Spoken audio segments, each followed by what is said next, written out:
Welcome back to my Netflix original periodical evaluation series, or N.O.P.E for short, or P.N.O. for short if you turn it into an anagram. There seems to be an abundance, or new surge of teen media at the moment. In just the last 3 months, some of the biggest titles that come out of Netflix all pertained to teenagers. These titles range from, wow, that shit was a banger, to pure, utter garbage. Teen media usually sucks a fat chode. They contain the worst writing, the worst acting, superficial messages, and show an incredible lack of understanding of what an actual teen is. Most movies and shows that are targeted against certain age groups and demographics are created and followed through by people who haven't been a teenager since the dawn of time. Take The Kissing Booth for example. Sure, it was originally written by a 15-year-old, an actual teenager, but its adaptation was from a dude that's nearly 70. And I'm not saying that you have to be young to create stories about young people. Bo Burnham just created one of the most authentic feeling movies about being in 8th grade, and for sure this man isn't in 8th grade, like goddamn. So for The Kissing Booth, it has all of the incredibly over-the-top emotions and desires of teenage level writing, with the emotional complexity of a guy who doesn't understand teens,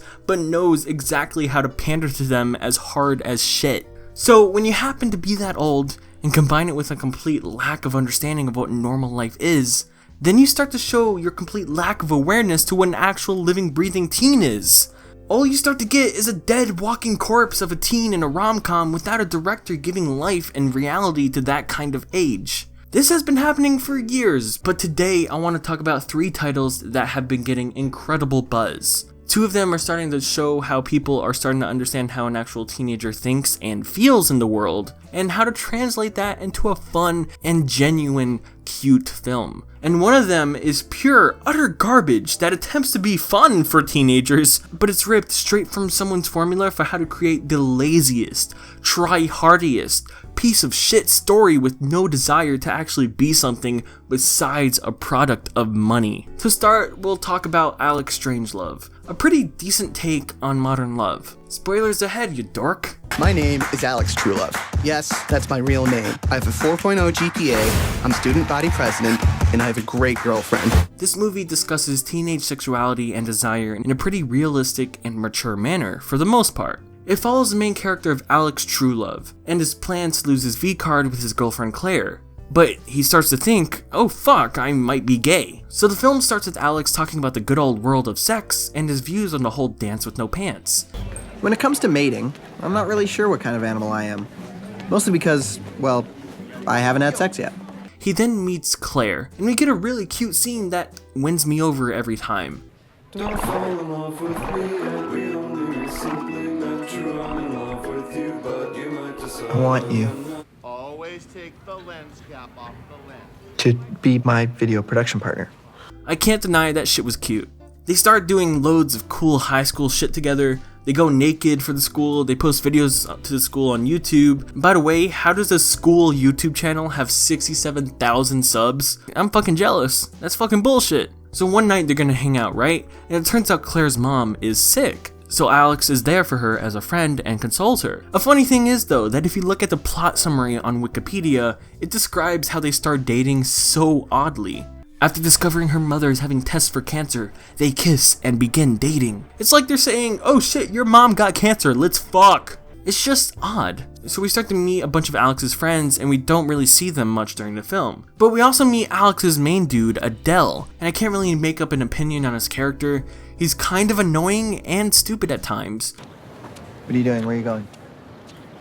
What are you doing? Oh, Jesus, dude. Is this what you want, Alex? No, not at all. But he has some moments that have actually made me chuckle a lot. So Alex molests his stuffed animal. You should take off your bra. Oh, you want me to take off your bra? Okay. Oh, nice.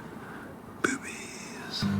Drink up, baby. Stay up all night. And later goes to a party with Claire. At that party, Alex meets Elliot, the guy soon to be the main love interest. They get a little sexual tension going on, but it's nothing like I don't dance in High School Musical 2, so I don't really get your hopes up. But then Claire busts in, and they make out in a tub. Adele comes in and pukes gay foreshadowing all over Alex, and the next morning Alex is wearing the colors of my channel and goes to hang out with Elliot. We then get some good old sexual tension again, which scares Alex away. Bye-bye. And makes him be a big old dick to Claire. Alex starts to see things on cereal boxes and goes to his friend to discuss what he might be feeling straight up. So to confront his feelings, Alex goes and kisses Elliot, then tells him to fuck off. And then he goes to a hotel room to go do the dance with no pants with Claire. Elliot haunts him from the spirit realm, so Alex and Claire stop dancing. Here, Alex gets all pissy at Claire and calls her a dum-dum, so she kicks him out. To get back at her, he goes to a party and tries to have sex with another girl, but fails. And scared by his embarrassment, Alex drowns himself and comes to the terms with himself that he's gay. I don't know what song they got going on during the scene, but it's fucking fire.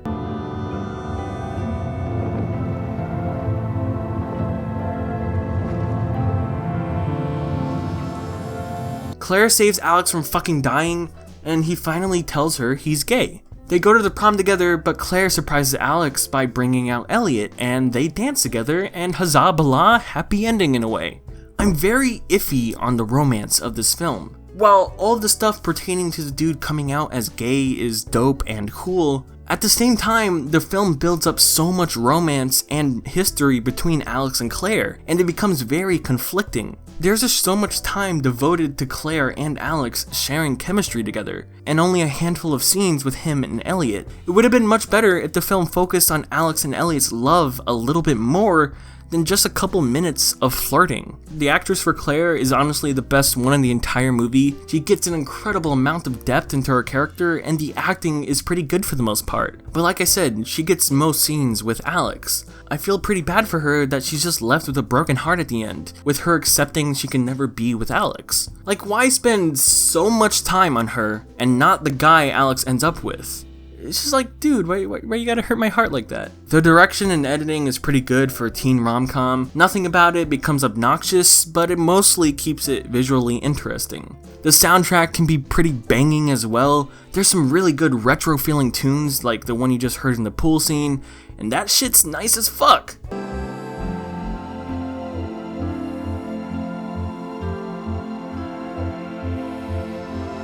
But the next movie I'm gonna talk about has the best soundtrack in the whole video. Mad props to this 10 out of 10 Fantano curated playlist coming up. But yeah, Alex Strangelove is a cute, decent film. It doesn't overstep or understep, but in a way I wish it did. It doesn't lean hard enough into what it truly wants to be, but the way it tackles certain elements of sexuality and love is gosh darn mature for a teen movie. So watch this movie. It was something you can walk away from thinking, oh, cool. Next up is the biggest banger to hit in 2018. Let me tell you that this fucking rom-com, this is the cutest thing to ever hit your eyeballs. This movie has blown up so large that it's impossible to ignore it. Of course, I am talking about The Package, a movie about losing your damn dick while camping, hoo-yah! I got my dick off! Nah, of course I'm talking about To All the Boys I've Loved Before. I mean, this shit is just adorable. The soundtrack, the direction, the camera work, it's just an overall good, cute time. It's an actual bearable teen romance that seems like it has actual heart behind it for once. Like, when the fuck did those exist? All the acting in this movie is pretty good, except King Bach, who's in it for like 2 minutes. But goddamn, just stop, Bach, go away. But honestly, the direction and camera work in this movie is far too good to ignore. I mean, the director's previous works were nothing special and incredibly generic. I have no idea what prompted her from the jump from the last movies to start going ham on this movie to create some mad juicy visuals. Like, there are just so many visual cues in this movie to pick up on that give my little film geek inside of me the biggest eye boner. Like in this flashback towards the intro, where we get a little soda bottle spinning around all cool and shit, but then you got to the main girl hitting you up with the narration saying 7th grade. 7th grade. So the soda is fucking 7-Up. 7, 7. Or later in the movie, during a certain conflict between two characters, the camera stays behind a door that literally separates the two because at this point in the movie, they're feeling very far apart from each other and like they can't touch each other. It's smartly shot and cool as hell. I love it. More points to you, movie. The story isn't really the most special thing in the world. It's not some deep, life-changing experience, but it knows what it is. It's a cute banger. Spoilers ahead, you dork. I appreciate it, but it's never gonna happen. I'm sorry, what? I think it's really cool that you think I have golden specks in my eyes. Oh my god, it's Josh. Oh my god. Oh, okay. The letters are out. women. So the film opens with this orchestral Lord of the Rings romance fantasy where the main girl Laura Jean meets discount Rami Malek in a field of grass. We then get an incredible daydream transition. Hey! Are we hanging out or what? But it turns out Laura Jean is in love with her sister's boyfriend. But honestly, neither of them actually matter anyway. The sister is in the movie maybe 3 minutes, and the dude that is the catalyst for literally everything in the movie shows up only to stir the teapot of the drama for like 3 seconds. So when the sister leaves for Comic-Con, Laura Jean and her little sister go back to school where we meet hottie hot Peter. But at the moment, he's dating this girl, so we'll ignore him from now. Laura Jean hangs out with discount Rami Malek a bunch while crushing on him, and later that night, her little sister roasts her hard. I'm not telling you this to make you feel bad, but Laura Jean, I'm 11, and I canceled plans to be here tonight. And well, you're 16, and I don't think you had anything else going on. Am I right? And on top of roasting her, she sneaks into her room for some devious activities. The next day, Laura Jean is running track while talking to her friendo, and hottie hot Peter comes up and tells both of them that he got his acceptance letter from Hogwarts. She faints because she's jealous as hell, and Rami Malek starts to approach with his acceptance letter, so she starts to take out her frustration on the lips of Peter. So Laura Jean goes to a local diner and Peter pops in for a milkshake and to ask why the hell did she kiss him out of the blue. She then tells him it was to make Rami Malek jealous, so in turn he proposes. They pull the classic pretend we're dating but eventually fall in love and start dating trope that you see in like 90% of rom-coms. But you know, screw the cliche, it's cute, fuck it. What? Let's do this. Laura Jean and Pete start hanging out and fake dating, and it also makes Peter's ex jealous. Bonus points. So throughout the movie, we get your classic drama, jealousy, anger, and pillow fights. And look at this little bitch fucking moves the popcorn so he doesn't spill it. What a good guy. So everyone makes a class trip to Alaska, and eventually Laura Jean and Peter make out in the hot tub. Then it's Christmas time, so the sister comes back home. Oh fuck, someone filmed them making out in the hot tub and everyone thinks it's a sex tape. Fuck. Laura Jean starts cleaning her room out of frustration, and the dad takes her out to talk about things and plays her a classic song. Catch. So you said that she would always play the song twice? At least. Usually till they kick us out of here.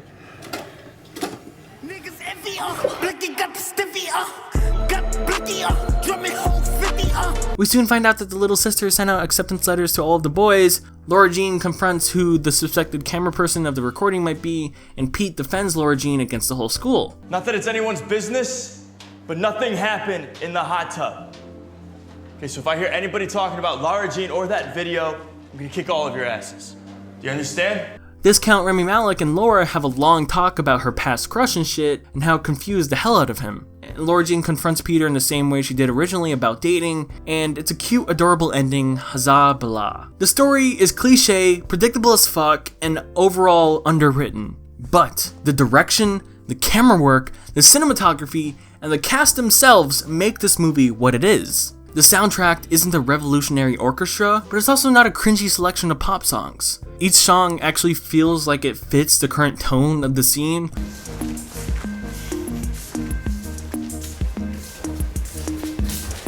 Rather than slapped together from someone's iTunes shuffle like the shit from the Kissing Booth. For a teen rom-com, this shit is a prime example of how not to completely fuck it up. It shows that if you put a little effort into what you're actually making, you can create something that's genuinely fun and not obnoxious.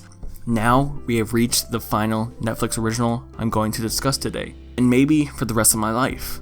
This show may have killed me. It may have brutally murdered my entire spirit and will to live. This show is an example of a teenage dark comedy. A show that attempts to recreate the magic of the classic Heathers, but fails hard as shit. The show is Insatiable. Insatiable is indescribable, insufferable, all of the words that rhyme with insatiable. First off, let's forget the controversy. All the talk about the fat shaming and terrible messages behind it, we can forget all of that for this video. This is a conversation I don't want to have, because simply if you look past all of that, this show still manages to be pure garbage. As a show itself, it's terrible. It is a pure chore to sit through and attempt to watch. Watching this show for this video has been one of the most excruciating experiences of my entire life. The acting is god-awful. No. The writing is god-awful.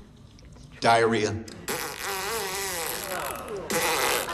And the soundtrack really seems like it wants to drill a fucking nail through your head just to put you out of the misery of watching this shit.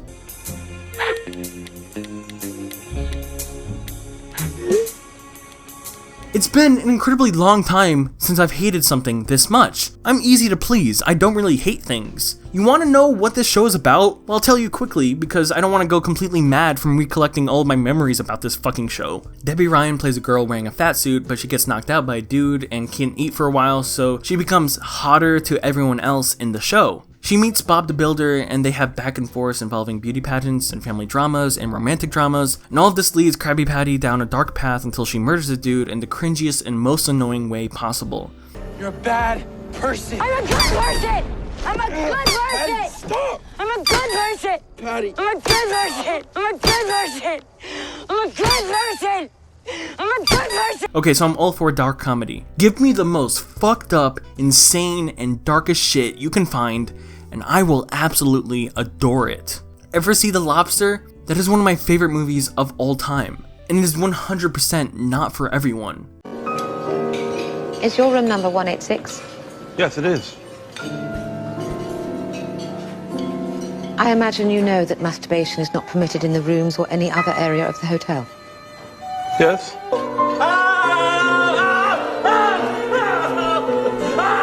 And Netflix themselves put out one of their best shows at the start of the year called End of the Fucking World. A really dark and bloody rom-com about two fucked up teens. It's incredible. I punched my dad in the face and stole his car, and that felt like a good place to start. But Insatiable attempts to be a dark comedy and fails. It attempts to be cool and fun, but comes off as obnoxious and annoying. The sheer lack of anyone competent working on the show from behind the scenes is apparent. No heart is put into making sure any episode of this show runs in a smooth, fun manner. I hear everyone describes this movie as just a fun, fucked up time. The wit, humor and even charm, of this show is right on point. To any naysayers of this, I say to them, maybe it is you who needs to take a long hard look in the mirror yourself and really think why you want to not only end this show but smash this show's freedom of speech for all of those who feel like the main character. Are you crazy? He's a child molester. Which means I might actually have a shot. This is true art and freedom at its best, and Debbie is amazing in it. You go, girl. Patty. I'm a good person! I'm a good person! I'm a good person! And it couldn't be further from reality. When the show seems like it's about to get dark and go the extra mile to create something fucked up and creative for audiences, it straight up pussies out every time until it's nearing its end. And even if this is for the sake of pure character development, for the character Patty, you can't just have the first 3/3 of your show be a complete and utter slog to trudge through.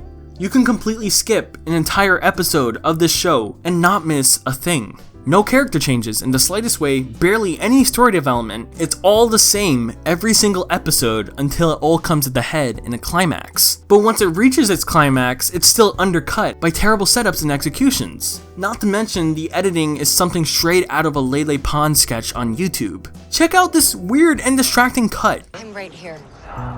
Like, that's not just something to slip by. You don't cut to someone speaking when another character is starting to move their mouth. That's basic first grade, SpongeBob. But okay, forget that one weird cut. What about these incredibly out of place zooms with no purpose? Or these insanely stupid graphics on screen? Who the hell signed off on making this phone call an off-centered graphic? This is pretty much the only time you see this graphic, because then it shows the phone screen when it decides to. Like, To All the Boys I Loved Before has phone graphics on screen, but at least it's limited to some text and emojis, and it doesn't scream in your face that they exist.